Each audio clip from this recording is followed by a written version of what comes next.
The Honourable Miss Honoria Finch considered the gravel drive of Thornhold Castle, and found it wanting. It was grey, and far too much of it. The sound her carriage wheels made upon it was a dreary, grinding complaint, a sound that seemed to suggest the entire county of Northumberland was weary of the effort of existing. She had been told the Duke of Thornhold was a man of immense fortune, and a title that resonated through the peerage like a low note on a church organ. She had not been told that his home looked like a fortress preparing for a siege it had already lost. Inside the carriage, her mother, Lady Finch, patted her hand. "Remember, Honoria, a duchess can have any sort of gravel she pleases. The first step is to become one." Honoria smoothed a non-existent wrinkle in her pelisse of celestial blue. "He has been a recluse for a year, Mamma. They say he speaks to no one." "He will speak to you," Lady Finch said, with the serene confidence of a general deploying her most valuable weapon. "You are the most celebrated beauty of the season. His mother, the Dowager, has all but guaranteed it. She is desperate." Desperation was a scent Honoria understood well. It clung to aging debutantes and indebted fathers. To find it emanating from a ducal house was a rare and exploitable miracle. They were met at the grand, dark wood entrance, not by the Duke, but by his mother. The Dowager Duchess of Thornhold was a woman carved from granite and draped in black silk. Her smile was a brief, painful effort. "Lady Finch, Miss Finch, how good of you to make the journey." The hall was vast, cold, and silent. Banners bearing the Vaughan family crest, a thorny vine encircling a stoic hawk, hung like ancient, sleeping bats from the high rafters. The air was thick with the scent of old stone, beeswax, and something else. Something like sorrow. "My son, Alaric, will join us shortly," the Dowager said, her voice a little too bright. "He is attending to a matter on the estate." They were shown into a drawing room where a fire fought a losing battle against the chill. Tea was served. The minutes stretched, each one a small cold stone dropped into a well of silence. Honoria practiced the expressions she had rehearsed. Gentle sympathy, bright interest, demure amusement. Then a sound from the hallway, the click of heavy claws on stone. The drawing-room door swung open. First to enter were the dogs. They were not the sort of pampered lapdogs one saw in London parks. They were enormous, grey, shaggy beasts, taller at the shoulder than the tea table. Irish wolfhounds, their eyes ancient and intelligent. They moved with a loping, predatory grace that seemed entirely out of place amongst the delicate furniture. Behind them stood the Duke. Alaric, Duke of Thornhold, was taller and darker than the rumours had suggested. He was a man built of long lines and hard angles, his face a study in aristocratic severity. His dark hair was unstyled, his black coat unadorned, but it was his eyes that held the room. They were the colour of the North Sea in winter, and just as cold. He did not look at Honoria. He looked at the hounds. "Mother," he said. His voice was low, a gravelly sound that matched the driveway. The Dowager's smile became fixed. "Alaric, darling, you remember Lady Finch, and this is her daughter, the Honourable Miss Honoria Finch." Honoria rose, sinking into a perfect curtsy. "Your Grace." Alaric gave a nod so slight it was almost an imagined thing. The hounds, Brutus and Cassian, had padded silently into the centre of the room. They stood, heads raised, scenting the air. Their stillness was more unnerving than a bark would have been. Honoria, following her mother's script, decided on an approach of charming boldness. "Oh, what magnificent creatures!" she exclaimed, her voice a silver bell in the oppressive quiet. "Are they yours, Your Grace?" "They are," he said. She took a step forward, her hand outstretched. "May I?" It happened then. A low rumble started deep in the chest of the larger hound, Brutus. It was not a sound of aggression, but of profound warning, a vibration that seemed to shake the very air. Cassian, the other hound, flattened his ears and showed the barest sliver of his teeth. They did not move toward her. They simply stood, a living wall between her and their master, their disapproval a palpable force in the room. Honoria froze, her hand hovering in the air. A flush of hot shame crept up her neck. To be snubbed. By dogs. The Duke watched, his expression unreadable. He did not command them. He did not apologize. He simply observed. 1 second, 2 seconds. The silence was excruciating. It was the Dowager who broke it, her voice strained. "They are protective. Very protective." Honoria snatched her hand back as if burned. She forced a laugh that sounded like breaking glass. "Of course. Loyal beasts." But the moment was broken. The carefully constructed artifice of the visit had shattered. The hounds had passed their verdict, and in the grim silence of Thornhold, it seemed their word was law.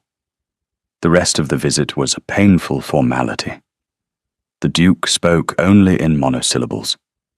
The hounds never left his side, their quiet, judgmental presence a constant indictment of Honoria's intrusion.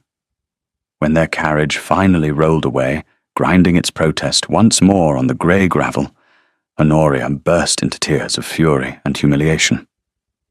"They growled at me, Mama. The beasts growled." Lady Finch stared back at the receding castle. "Yes," she said, her voice thin.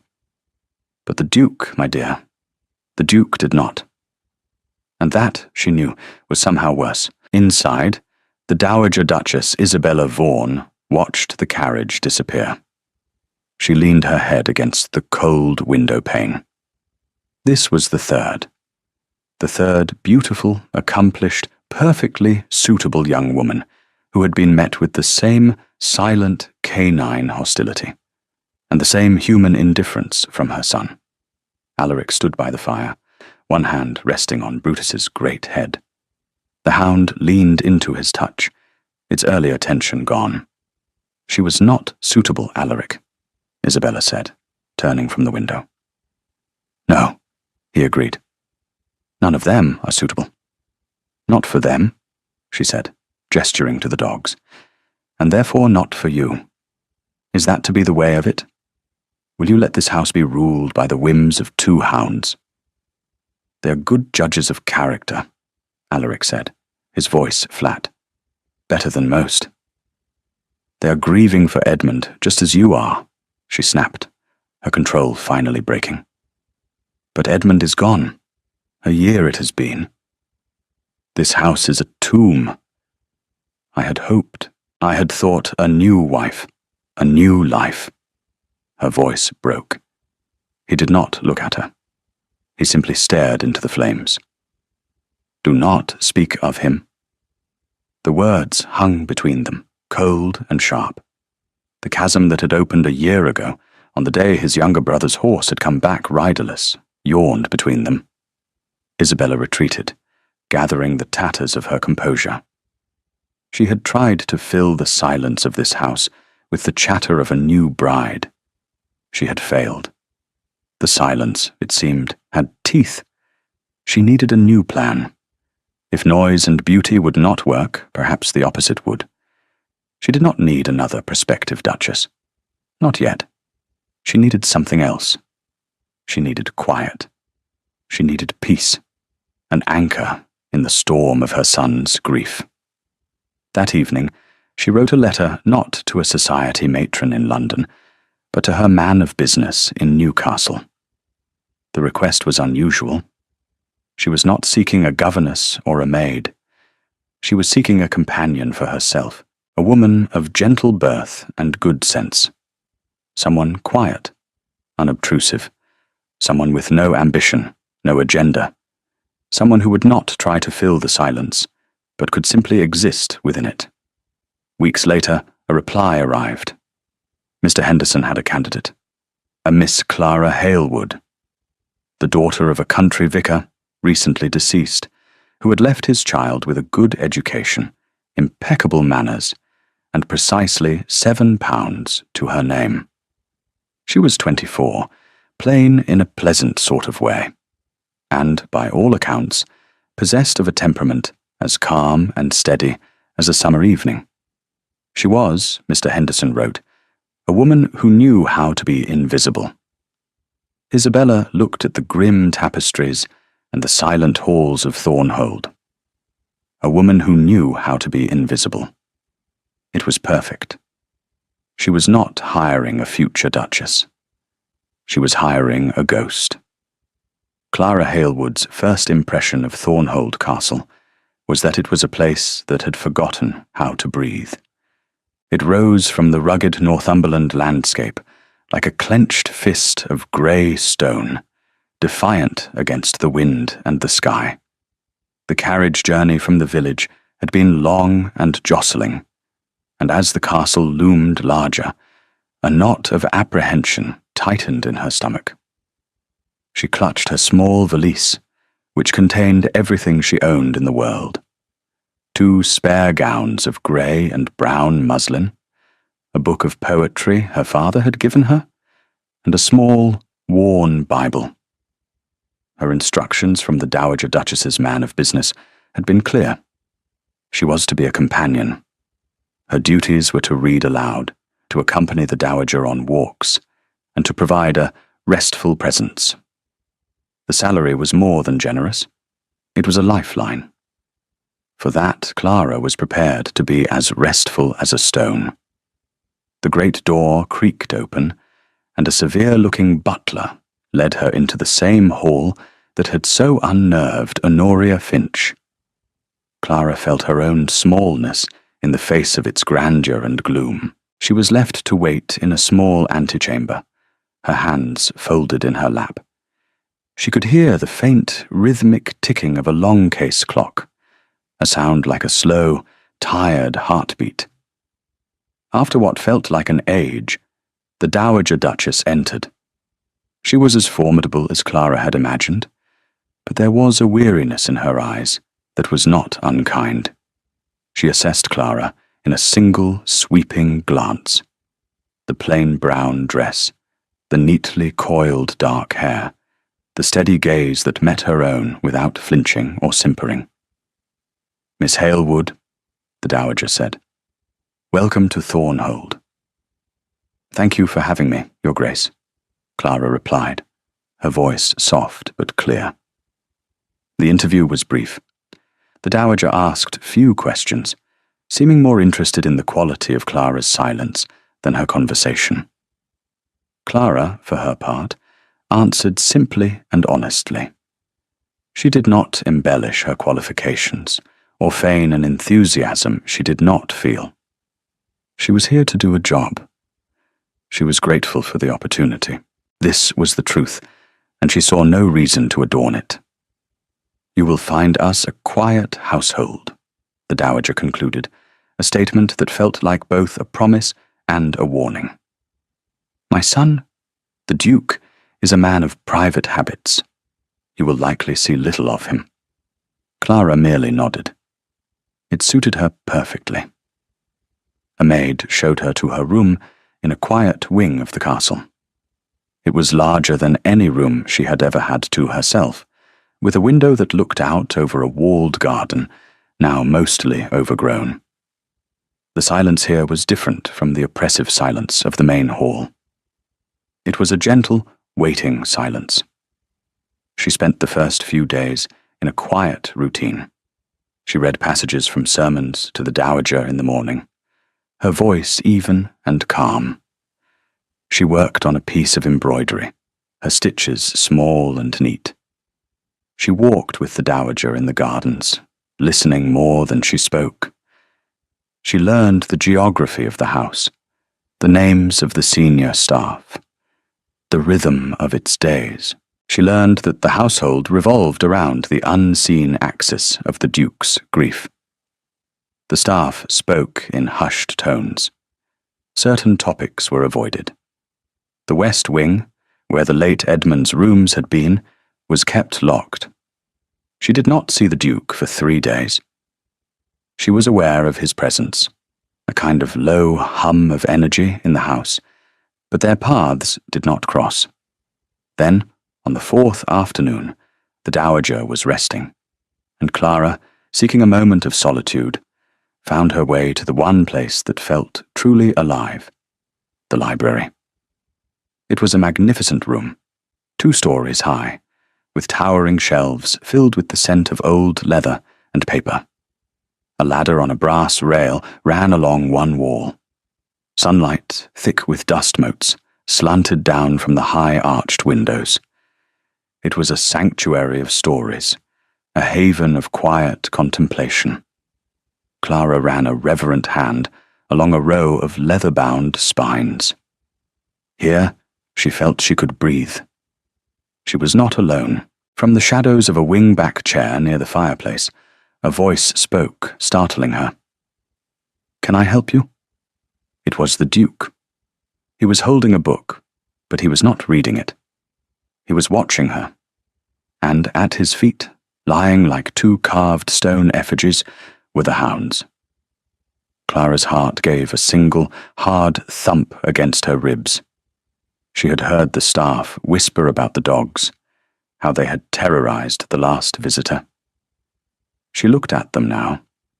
Their massive heads were resting on their paws, but their eyes, intelligent and watchful, were fixed on her. She did not scream or start back. She simply stood her ground, her hands clasped in front of her. She looked from the Duke to the dogs, and then back again. "Forgive me, Your Grace," she said, her voice steady. "I did not mean to intrude." The door was open. Alaric said nothing. He watched the hounds. He watched the woman. He was waiting for the fear, for the flattery, for the foolish cooing that women seemed to think his dogs wanted to hear. Clara did none of those things. She looked at the hounds, not as beasts or status symbols, but as creatures. She saw the tension in their powerful shoulders, the wary intelligence in their gaze. They were guards, not pets. They were guarding their master's broken heart. She gave a small, respectful inclination of her head, a gesture that included both man and beast. "They are beautiful," she said, her voice a low murmur. It was not a compliment designed to please. It was a simple statement of fact. Then she did a strange thing. She did not try to approach them. She did not offer a hand to be sniffed. She simply knelt, right there on the dusty Aubusson carpet, tucking her plain skirt around her. She did not look at the Duke. She looked at the hounds. "Hello," she whispered. Brutus, the larger of the 2, lifted his great head. A low sound rumbled in his chest. It was not a growl. It was a question.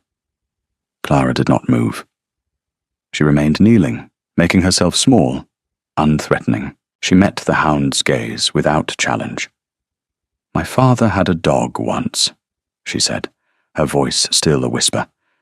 "A little terrier. He was very brave." She was not talking to the Duke. She seemed to have forgotten he was there. She was speaking only to the hounds. Cassian, the more nervous of the 2, whined softly. He shifted, his claws making a soft scratching sound on the floorboards. Alaric watched, mesmerized. He had seen these dogs, his loyal shadows, react to strangers 100 times. They were unerringly polite to the staff they knew, and unnervingly hostile to anyone they perceived as an interloper. They had never encountered a reaction like this. This quiet, respectful stillness. Slowly, deliberately, Brutus rose to his feet. He was immense, a creature from an older, wilder time. He padded silently across the space that separated them. He stopped a foot from her, his head on a level with hers. He lowered his massive head and breathed in her scent. He smelled not of fear or perfume, but of soap and fresh air and old books. Clara did not move. She did not even seem to be breathing. And then, the miracle. The hound leaned forward and gently, with a surprising delicacy, licked her hand. Then he turned, walked back to the hearth, and lay down, resting his chin on his paws, with a sigh that seemed to come from the very soul of the house. Cassian, after a moment's hesitation, followed suit. They did not just tolerate her. They accepted her. They lay at her feet, two great furry guardians, and closed their eyes. Clara finally looked up at the Duke. Her cheeks were slightly flushed, but her eyes were calm. Alaric found he could not speak. A knot he had not even realized he was carrying in his chest had loosened. For the first time in a year, a person had entered his space and brought not noise, but a deeper, more profound quiet. A quiet that was not empty. A quiet that was peaceful. He cleared his throat. You are not afraid of them. It was not a question. Fear is a choice, Your Grace, Clara replied softly, rising to her feet. And a useless one, in most circumstances. She gave a small curtsy, and without another word turned and left the library, leaving the Duke of Thornhold alone with his thoughts and his two faithless, traitorous, wonderfully discerning hounds. And for the first time in a very long time, Alaric Vaughan, the cold Duke of Thornhold, felt the faint, unfamiliar stirring of something that might almost be called hope. Life at Thornhold settled into a new, quiet rhythm. Clara's presence was a subtle thread woven into the heavy tapestry of the household. She was there, but she was not. She performed her duties to the dowager with a gentle efficiency that was both comforting and unobtrusive. She read from Milton in the mornings, her voice a calm current in the still air of the drawing room. She accompanied the dowager on slow walks through the gardens, her arm a steady support on the uneven paths. She learned to read the moods of the house. She knew that the clatter of a dropped tray in the kitchen could echo through the halls like a gunshot. She knew that the Duke's days were divided between his study, the stables, and long, solitary rides across the moors. She knew that the name Edmund was a ghost that sat at every dinner, a silent, unseen guest. The castle itself began to respond to her presence. It was not something she did consciously. It was in the small things. Finding a vase of wildflowers on a dusty mantelpiece in a forgotten hallway.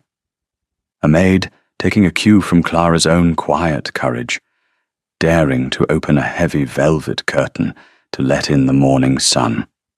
The scent of baking bread, which Clara had quietly requested from the cook, began to permeate the lower floors. A warm, domestic scent that fought back against the cold stone. Her most profound effect was on the Duke, though neither of them would have acknowledged it. Their interactions were brief, almost non-existent. A nod in a corridor. A shared, silent moment in the library. Yet her presence was changing him. From Alaric's perspective, it was a deeply unsettling experience. He had cultivated his isolation, honed it into a shield. He had wanted nothing more than to be left alone with his grief, a grief so vast and sharp, it felt like the only real thing left in the world. The women his mother had paraded before him had been assaults on that solitude, their bright chatter and false sympathies like stones thrown at a wounded animal. Clara Halewood was different. She demanded nothing. She did not try to cheer him. She did not offer platitudes. She simply existed, her quiet dignity a strange sort of mirror. In her presence, he was forced to see the state to which he had been reduced. A man hiding in his own house, a prisoner of his own sorrow, he found himself engineering reasons to be in the same room with her. He would take a book to the library in the afternoon, knowing she often sought refuge there. He would not speak to her. He would sit in his usual chair by the fire, the hounds at his feet, and read, or pretend to read. Mostly, he would watch her. He watched her as she traced the faded maps in an old atlas, her brow furrowed in concentration. He watched her as she carefully mended a tear in a tapestry, her fingers nimble and sure. He watched her as she read, a small, almost imperceptible smile touching her lips at a turn of phrase. She was not beautiful in the dazzling, ostentatious way of a Honoria Finch. Her beauty was quieter, a slow burn. It was in the gentle curve of her neck, the intelligence in her clear grey eyes, the way she could sit in perfect stillness and seem entirely complete in herself. One afternoon, he found her in the walled garden. It had been his mother's pride. But since Edmund's death, it had been left to go wild. Brambles choked the rose bushes, and weeds sprouted between the paving stones.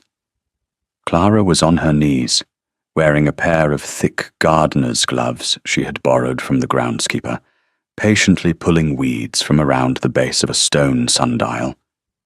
He stood in the archway for a long time, just watching.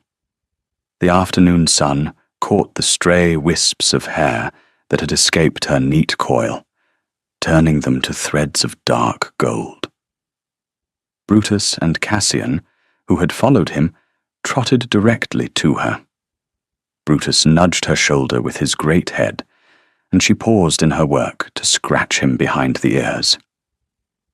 "You'll have a fine time getting those thorns out of your coat, you foolish thing," she murmured to the dog. Alaric stepped out of the shadows. "The gardener is paid to do that." She looked up, startled, but not afraid. There was a smudge of dirt on her cheek. "He has more important things to do, Your Grace, and I find I have a great deal of time on my hands." She went back to her weeding. He found himself at a loss. He should have been annoyed at her presumption. This was his garden, his ruin. Instead, he felt a strange pull. He walked over and stood beside the sundial, looking down at the Latin inscription carved into its base. Horas non numero nisi serenas. I count only the sunny hours. "My brother liked this garden," he said, the words coming out rough, as if they had been stored under pressure for a very long time. Clara stopped pulling weeds. She did not look at him. She kept her eyes on the ground. "Did he?" she asked softly. He said it was the one place in the castle where the stone didn't have the last word. Alaric continued, surprised at his own voice, at the memories bubbling up.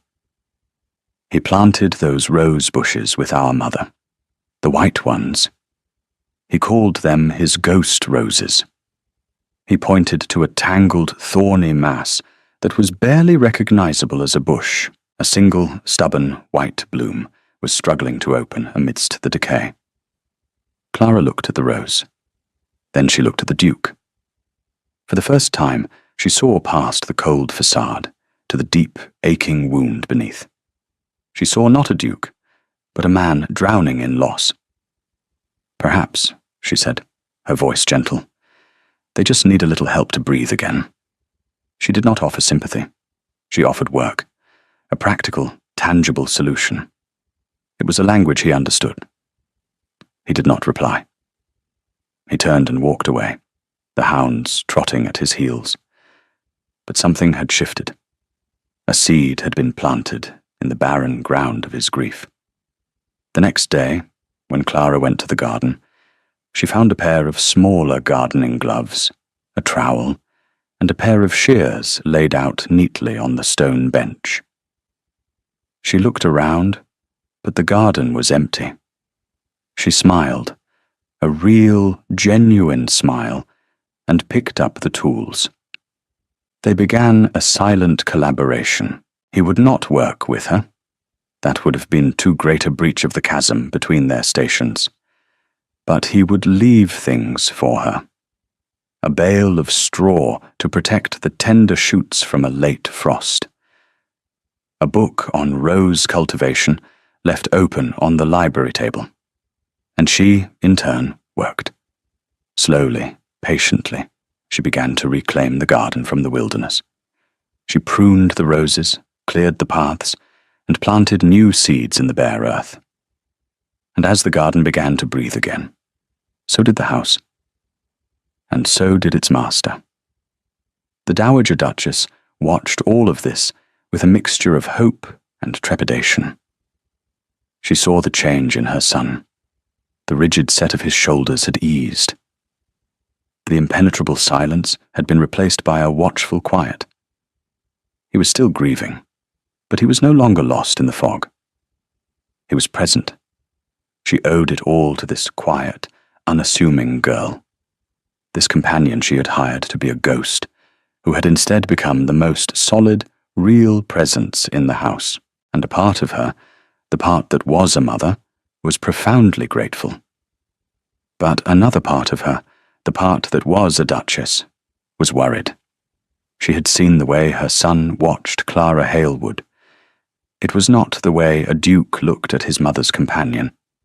Society had rules, lines that could not be crossed. She had brought Clara here to bring peace, not to create a scandal. Her anxieties came to a head when she received a letter from Lady Finch. The letter was a masterpiece of polite inquiry, filled with feigned concern for the Duke's health and well-being, but its true purpose was clear. Lady Finch was not giving up. She was subtly, skillfully, reminding the Dowager of the unspoken understanding that had existed between their families. She was asking for another chance. Isabella read the letter with a heavy heart. A match with Honoria Finch was, on paper, perfect. It would unite two powerful families. It would provide Thornhold with a duchess of impeccable breeding and social grace. It was what was expected. It was the safe, correct path. She looked out the window at the walled garden. She could see Clara, a small figure in a plain dress, kneeling in the dirt. And she could see Alaric, standing by the archway, watching her. The Dowager Duchess was a practical woman. She had wanted to heal her son, and in a way she had succeeded.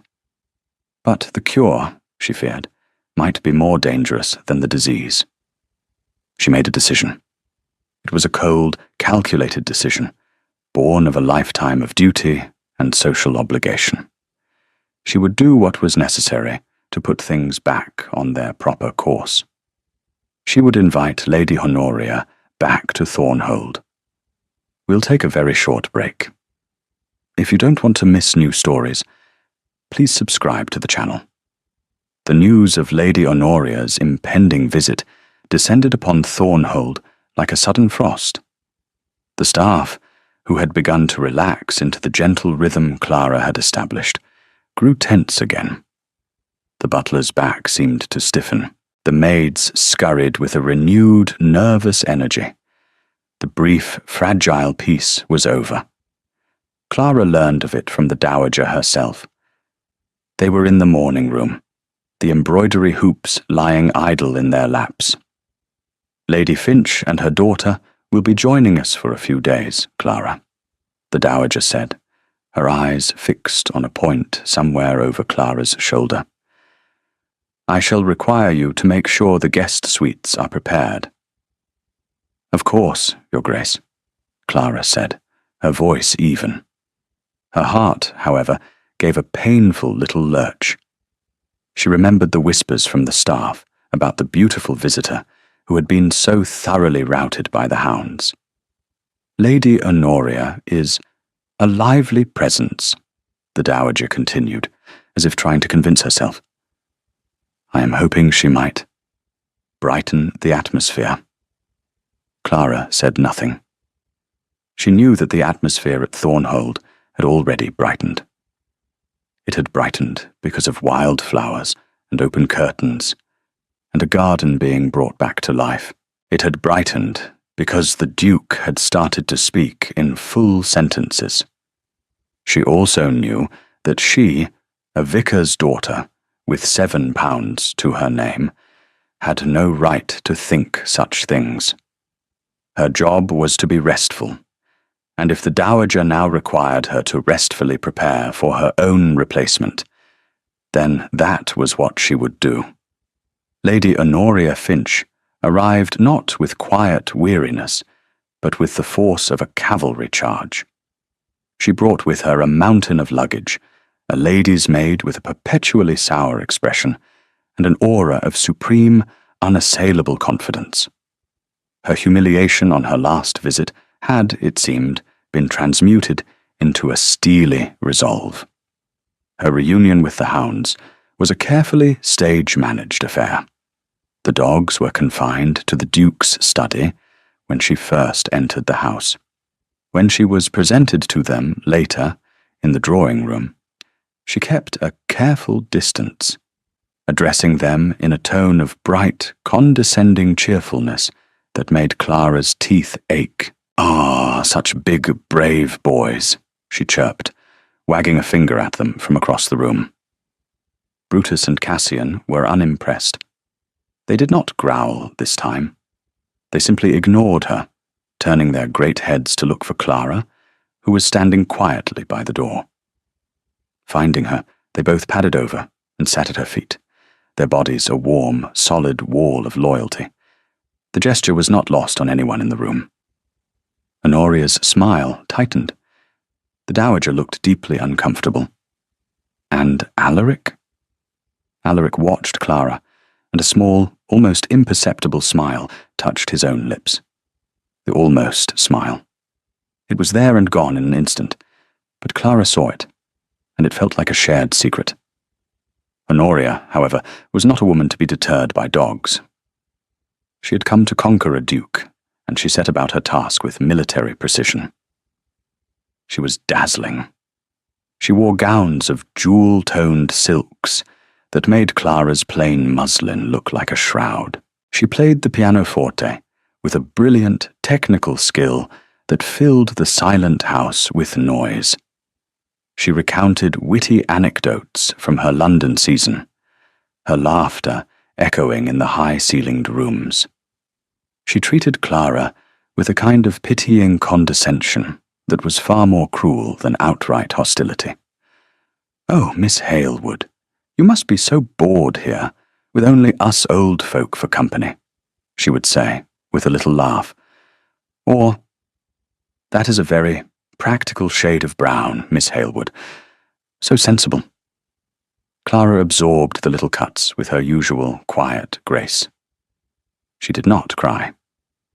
She had learned a long time ago that tears were exactly what a woman like Honoria wanted.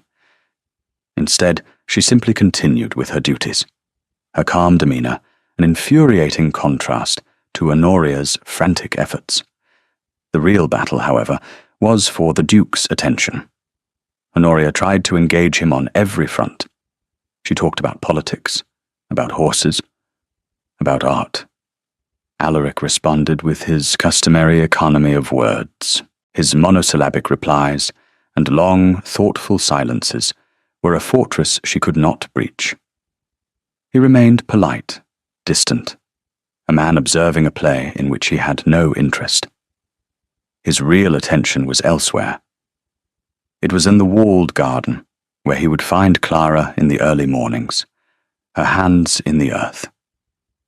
It was in the library, where they would sit for hours in a companionable silence that was more intimate than any conversation Honoria could force. One evening, after a particularly trying dinner, during which Honoria had dominated the conversation with a lengthy and detailed account of a ball, Clara retreated to the library.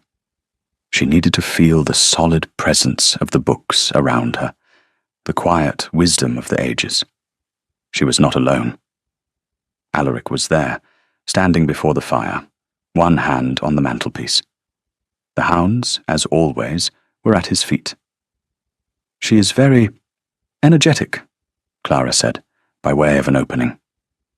Alaric turned to look at her. The firelight cast shadows on his face, making it seem even more stark and elemental. "She is a siege engine," he said. Clara could not help but smile. "She does seem determined to take the castle." "She will find the walls are higher than she thinks," he said. He took a step closer to her. The space between them seemed to crackle with an unspoken energy. "She thinks the prize is a title and a fortune." "And is it not?" Clara asked, her voice barely a whisper. "The prize," he said, his gaze intense, "is peace, and she does not know the meaning of the word." He looked at her calm face, and her steady eyes. "You do." His proximity was overwhelming. She could feel the heat from his body, smell the faint scent of leather and cold night air that clung to him. She felt a dizzying pull toward him, a desire to close the small space that separated them, to see if the peace he saw in her was something she could offer him. But she was Clara Halewood, the vicar's daughter. He was the Duke of Thornhold. And in the drawing room, a beautiful, ambitious woman was playing the pianoforte, staking her claim. She took a step back, breaking the spell. "The dowager will be looking for me," she said, her voice trembling slightly. "Good night, Your Grace." She fled. Alaric watched her go, a muscle working in his jaw. He had come so close to... To what? To telling her that her quiet presence had become the anchor of his world? To telling her that the thought of her leaving was now more terrifying than the grief he had lived with for so long? He knew, with a sudden, chilling certainty, that this could not continue. The situation was untenable. His mother's well-intentioned meddling had created a battlefield in his own home, and Clara was caught in the crossfire. The final confrontation happened a few days later. It was a rainy afternoon, and the castle felt even more oppressive than usual. Honoria, bored and frustrated by the Duke's indifference, had turned her attention to finding fault. She had complained about a draft, about the quality of the tea, about the slowness of the service. Her target, as always, was indirectly Clara. They were in the drawing room. Honoria was describing, in excruciating detail, the proper way to arrange flowers, a pointed critique of the simple vase of wildflowers Clara had placed on the mantel. "One must consider colour and texture and height," she declared, gesturing with a dismissive hand. "A simple bunch of weeds, however quaint, simply will not do for a ducal residence. It suggests a certain lack of refinement." The dowager sat stiffly, her face pale.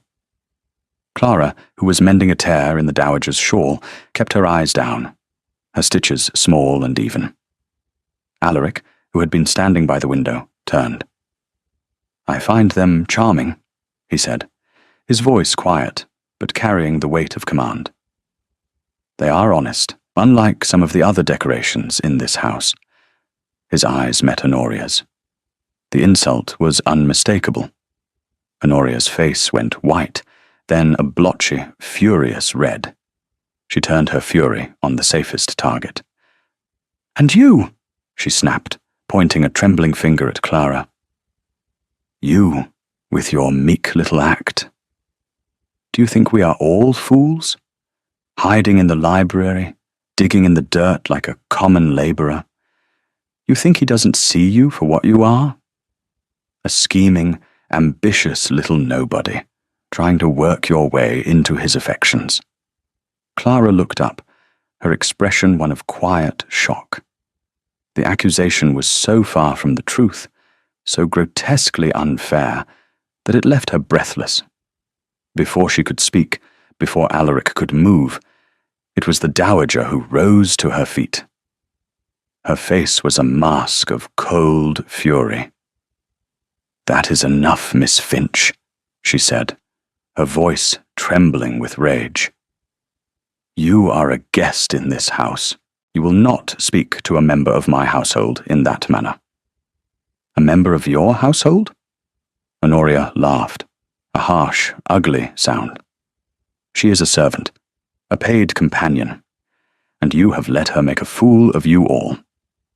It was the final, unforgivable sin. She had broken the unspoken rules of class and decorum. She had brought the ugliness of the transaction into the open. The aftermath was swift and brutal. Lady Finch was summoned. Apologies were made and rejected. Within the hour, the Finch carriage was called for, and Honoria was dispatched, this time for good, her dreams of a ducal coronet in tatters. The drawing-room was silent in the wake of her departure. The rain beat against the window panes. Clara stood, her hands trembling. She felt exposed, violated. The quiet world she had built for herself had been torn apart. The dowager looked at her, and Clara saw not anger, but a deep, profound weariness. And something else. "Fear, Clara," the dowager said, her voice barely audible. I think it is best if you were to leave." The words struck Clara with the force of a physical blow. Leave? But why? She had done nothing wrong. "Your Grace," she whispered. "The situation. It has become untenable," the dowager said, not looking at her.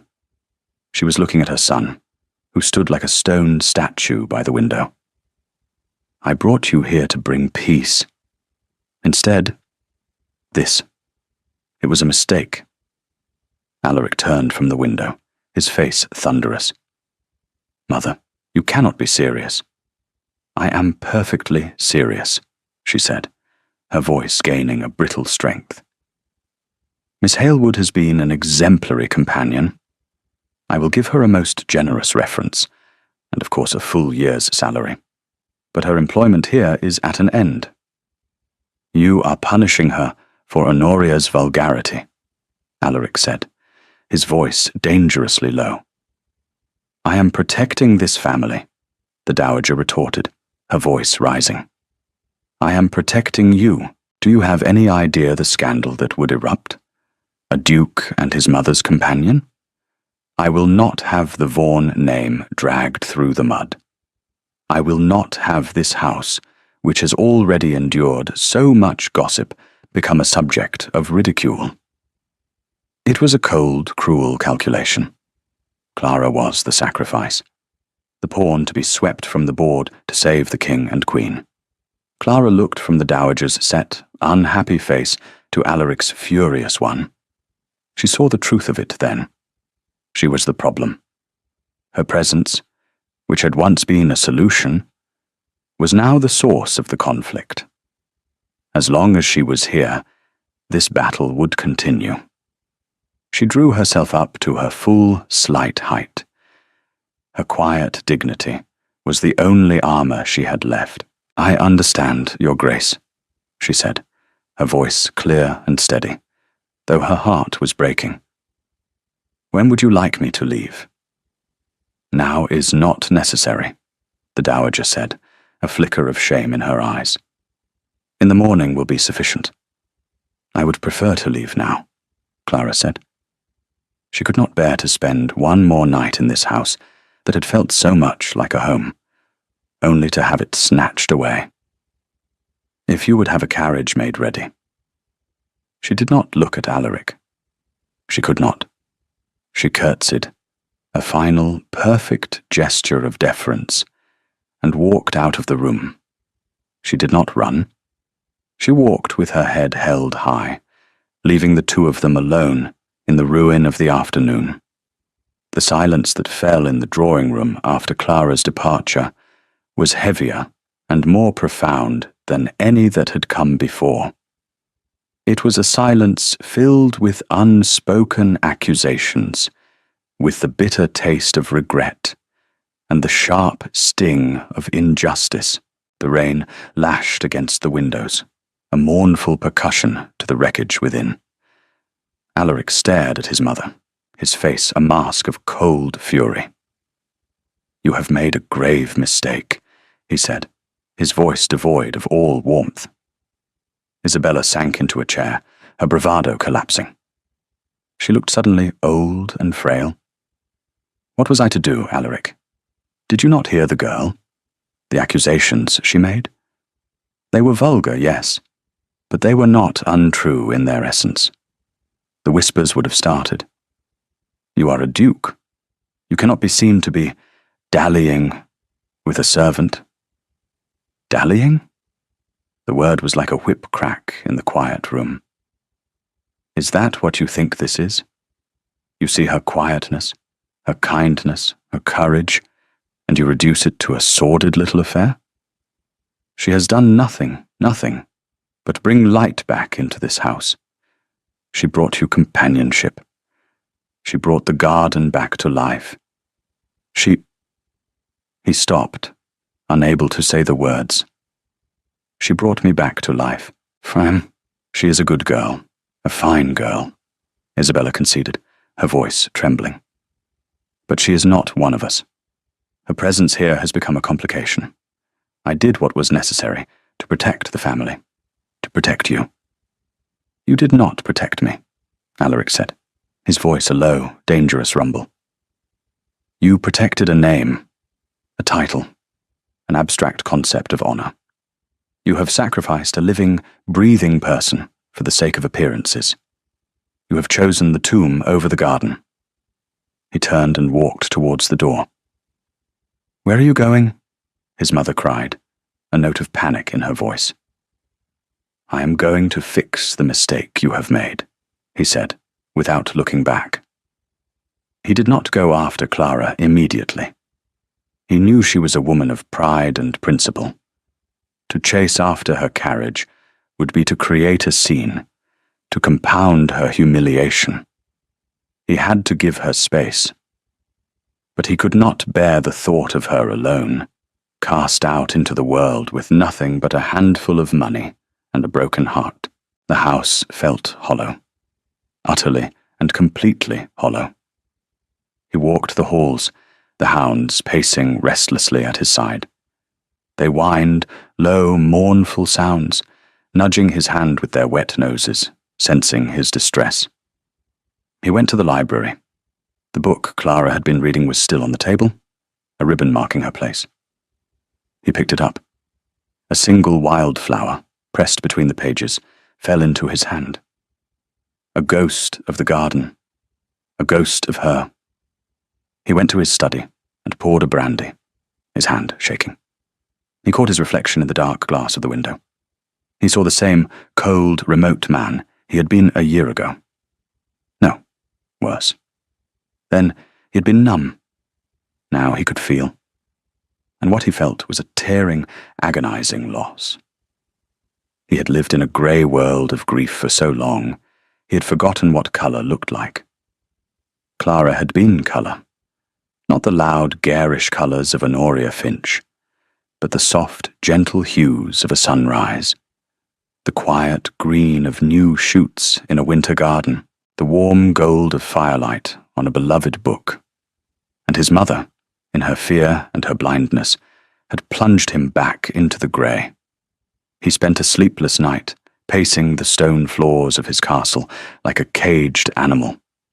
The hounds would not settle, their disquiet a mirror of his own. By dawn, he had made his decision. His mother had spoken of duty, of protecting the family name. But what was that name worth if it was built on a foundation of cold, empty stone? His duty, he now realized, was not to a title, but to a heart. To his own heart, which, he was finally able to admit, was inextricably bound to the quiet girl his mother had sent away. He did not inform his mother of his plans. He simply ordered his horse a powerful black stallion, to be saddled. He dressed not in the formal attire of a duke, but in the sturdy, practical clothes of a country gentleman. He gave instructions to his butler. A room was to be prepared, the finest guest suite, and the fires were to be lit in every room. "I want this house to be warm when I return," he said. He rode out, as the morning mist was still clinging to the hills. He did not know for certain where she had gone, but he knew she had no family, no home to return to. She would have gone to the nearest respectable town, to find a boarding house, to begin the soul-crushing process of looking for a new position. He spurred his horse on, the animal's powerful stride eating up the miles. He was a man on a mission. Not a duke reclaiming his property, but a man seeking his future. Clara had taken a room at a respectable, if threadbare, boarding house in the town of Alnwick. The room was small and clean, with a narrow bed and a single window that looked out onto a brick wall. The landlady, a Mrs. Gable, was a kind woman with sad eyes who asked no questions. Clara had sat on the edge of the bed for a long time after arriving, her hands folded in her lap, the silence of the little room pressing in on her. She had not cried. The pain was too deep for tears. It was a cold, hard knot in her chest. She had allowed herself, for a brief, foolish time, to feel at home at Thornhold. She had let its stones and its gardens and its broken, silent master seep into her heart. And now she was paying the price. She had been dismissed, sent away like a faulty piece of furniture. The generosity of the severance pay was almost more insulting than the dismissal itself. It was blood money, a price paid to assuage a guilty conscience. She had considered refusing it, but her father's practicality had won out. Pride was a luxury she could not afford. She spent the next day in a fog of quiet despair.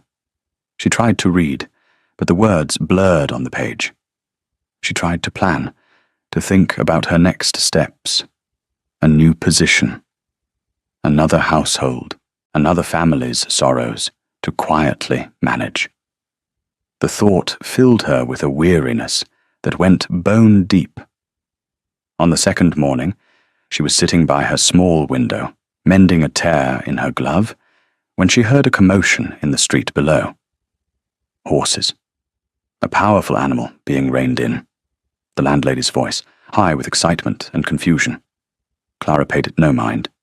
It was a market town. Horses were common. Then there was a knock on her door. Not Mrs. Gable's timid tap, but a firm, solid knock. "Miss Halewood?" a man's voice called. Clara's heart stopped. She knew that voice. She would know it anywhere. She stood, her hands suddenly cold, the glove dropping to the floor. She smoothed her dress, a pointless, reflexive gesture. She walked to the door and opened it. The Duke of Thornhold stood in the narrow, dimly lit hallway. He filled the space, his height and the breadth of his shoulders seeming to suck all the air from the corridor. He was dressed for riding, his boots dusty, his dark hair wind-tossed. He looked not like a duke, but like a force of nature. They stood for a moment in silence. He looked at her, his grey eyes searching her face. He saw the new sadness there, the faint shadows under her eyes. And it was a knife in his gut. "May I come in?" he asked, his voice low. She stepped back, holding the door open. He entered the small room, and it immediately seemed to shrink, the humble furniture looking like dollhouse toys in his presence. Mrs. Gable was hovering in the hallway, her eyes wide. He turned and gave her a look, not of command, but of quiet request. She scurried away. He turned back to Clara. He did not know where to begin. The speech he had rehearsed on the long ride over seemed foolish and inadequate now. "The hounds miss you," he said at last. It was so unexpected, so absurd, that a small, watery laugh escaped her. "The hounds? They will not eat," he said, his expression completely serious. "Brutus spent the entire night with his nose pressed against the crack under your bedroom door. Cassian has been howling. The staff is threatening to quit." She looked down at her hands. "I am sorry to hear that." "I do not think you are," he said gently. "And neither am I. It is a house in rebellion. A rebellion against your absence." He took a step closer. "I miss you." The words, so simple, so direct, struck her with more force than Honoria's tirade. She looked up at him, her eyes wide. "My mother was wrong," he continued, his voice raw with an emotion she had never heard from him before. "She was afraid. Afraid of what people would say. Afraid of breaking the rules.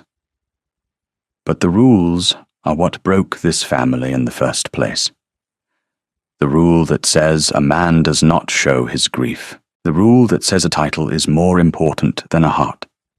He reached out and took her hand. His was warm and calloused, engulfing hers. "My brother, Edmund, he would have loved you." This, more than anything, undid her. A single tear escaped and traced a path down her cheek. "He was the sunny one," Alaric said, his voice thick with memory. "The one who planted the roses. When he died, all the colour went out of the world. I thought it was gone forever. I thought I was condemned to live in the grey. And then you came. You did not bring the sun back. You did something far more difficult. You taught me how to see the beauty in the shadows. You taught me how to live in the quiet. You did not try to fix my grief. You just made a space for it. And in that space, something else began to grow." He looked around the small, bare room. "This is not your place, Clara. Your place is not in a hired room in a provincial town. It is not as my mother's companion, or as anyone's servant." He took a deep breath, the words he had come to say finally ready. "Your place is at Thornhold, as its mistress, as the Duchess." He paused, his grip tightening on her hand. "As my wife." Clara stared at him, her heart hammering against her ribs. It was impossible. A dream. A fairy tale her practical vicar's daughter mind could not accept. "You are asking this because the hounds are unhappy?" she whispered, a last-ditch attempt at self-preservation. A slow smile spread across his face. The first real unguarded smile she had ever seen from him. It transformed his harsh features, making him look younger, impossibly handsome. "I am asking this because the hounds are excellent judges of character," he said. "And they, and I, have judged you to be the only woman in the world who can make that cold, broken castle a home. The only woman I wish to spend the rest of my days with. I am asking, Clara, because I love you." He had never spoken her name before. He had always called her Miss Halewood. The sound of it on his lips, spoken with such tenderness, was her undoing. The cold knot in her chest dissolved, replaced by a tide of warmth so powerful it threatened to sweep her away. She did not give him an answer in words. She simply raised her other hand and placed it over his, her answer in her touch, in the light that dawned in her eyes. He understood. He lifted her hand to his lips and kissed it, a gesture of profound reverence. "Come home, Clara," he said. "Yes," she whispered. "Yes, Alaric." Their return to Thornhold was quiet, but triumphant. When the carriage pulled up the long gravel drive, the entire staff was gathered on the steps. Not at the Duke's order, but of their own accord. As Clara stepped out, a spontaneous cheer went up. The butler was seen to wipe his eye. The cook beamed. Brutus and Cassian, who had been held back by two struggling stable boys, broke free. They bounded toward her, not with boisterous leaps, but with low, joyous whimpers, circling her, nudging her hands, their great bodies trembling with happiness. Clara knelt and wrapped her arms around their massive necks, burying her face in their rough fur. Finally, home. The Dowager Duchess was waiting in the great hall. She stood alone, a small, proud figure in her black silk. Her face was pale, but her eyes were clear. She had had 24 hours to contemplate the ruin of her plans and the silence of her son. She had walked the cold, empty halls of the house she had tried to protect and realized the terrible mistake she had made. She had chosen the name over the heart, and in doing so, had almost lost both. She looked at Clara, this quiet girl who had single-handedly brought her son back from the brink of despair. She saw not a servant, not a complication, but the future of her family. She walked forward and took Clara's hands in her own. Her touch was cool, but firm. "Miss Halewood," she said, her voice steady. "Clara, I owe you an apology. I was wrong. I allowed fear to guide me, and I caused you a great deal of pain. I hope that, in time, you will be able to forgive me." Clara looked into the older woman's eyes and saw not a duchess, but a mother who loved her son and had acted out of that love, however misguidedly. "There is nothing to forgive, Your Grace," Clara said, and she meant it. "You wanted your son to be happy." "Indeed," the Dowager said, a faint, sad smile touching her lips. "I just did not realize that I was standing in the way of it." She squeezed Clara's hands. "Welcome home, my dear. Truly." Epilogue. 6 months later, the first snow of winter fell on Thornhold.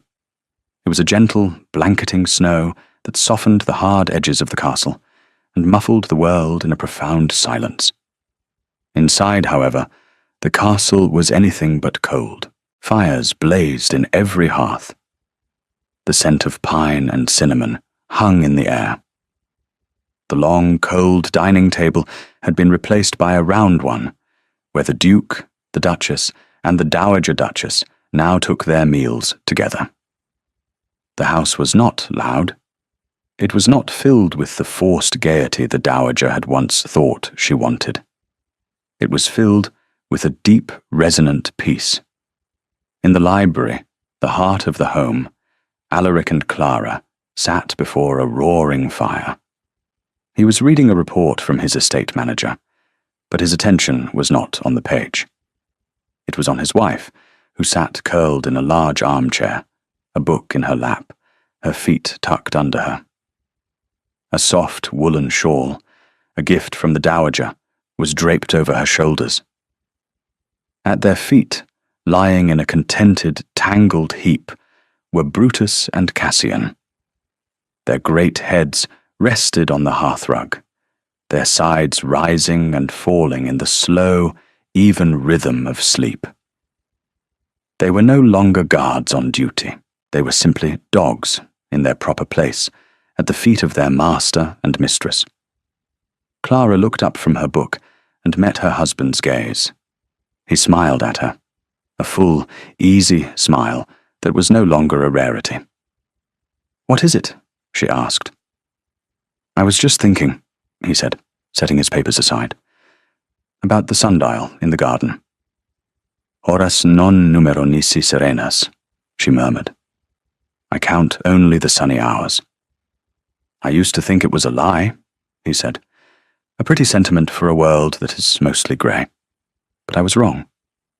The sunny hours, they are not about the weather, are they?" "No," she said softly. "They are not." He reached across the space between them and took her hand. "My life was all winter, Clara, and I thought spring would never come. But you did not bring the spring." You brought me the courage to live through the winter. You taught me that even in the greyest of days, there is warmth.